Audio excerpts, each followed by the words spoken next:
Hello dear students, in today's lecture we will be solving some more numericals on hardness and alkalinity. So the first question is like this: find out the carbonate and non-carbonate hardness of a water sample having a total alkalinity of 200 mg per liter and total hardness of 350 mg per liter. So sometimes it is being asked and mainly in objective questions that आपको total hardness given रहती है water की and you have to determine the carbonate and non-carbonate hardness. Carbonate means आपकी जो temporary hardness को ही हम carbonate hardness कहते हैं and non-carbonate hardness means permanent hardness.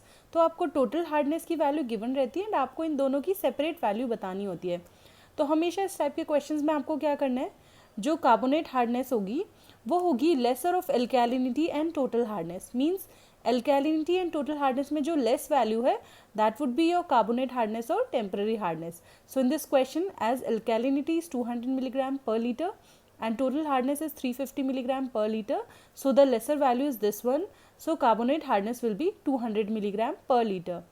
Then non-carbonate hardness, which is permanent hardness, that would be total hardness minus alkalinity. Means जो आपका total hardness है उससे जब आप एल्कैलिनिटी को माइनस करेंगे तो वो दे देगी आपकी नॉन कार्बोनेट हार्डनेस. जैसे कि इस क्वेश्चन में आप करेंगे 350 minus 200 that would B 150 milligram per litre. So total 350 milligram per litre की हार्डनेस में आपकी कार्बोनेट हार्डनेस है 200 milligram per litre and non carbonate hardness है 150 milligram per litre. It is very important regarding objective questions point of view, right?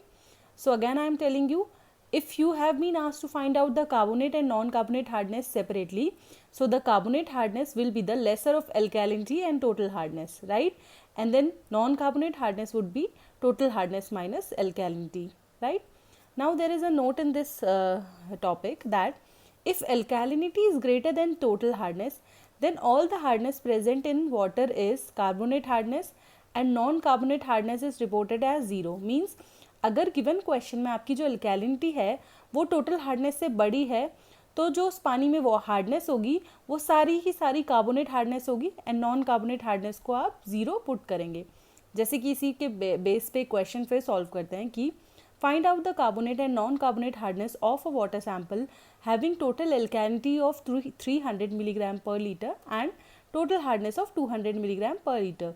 Means इस question में आपकी जो एल्कैलिनिटी है वो 300 है और टोटल हार्डनेस है वो 200 और आपकी आप देख रहे हैं जो आपकी एल्कैलिनिटी है वो टोटल हार्डनेस से ज़्यादा है.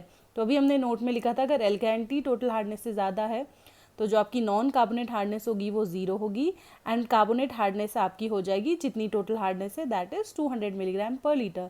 मतलब जो सारी हार्डनेस है वो पूरी की पूरी आपकी कार्बोनेट और टेम्पररी हार्डनेस है, right? So you have to remember this कि जब एल्कैलिनिटी टोटल हार्डनेस से ज़्यादा होती है तो उस वाटर सैंपल में नॉन कार्बोनेट हार्डनेस ज़ीरो होगी एंड कार्बोनेट हार्डनेस होगी आपकी 200 मिलीग्राम पर लीटर, मतलब जितनी आपकी टोटल हार्डनेस है, right? Clear? Any doubt you can ask.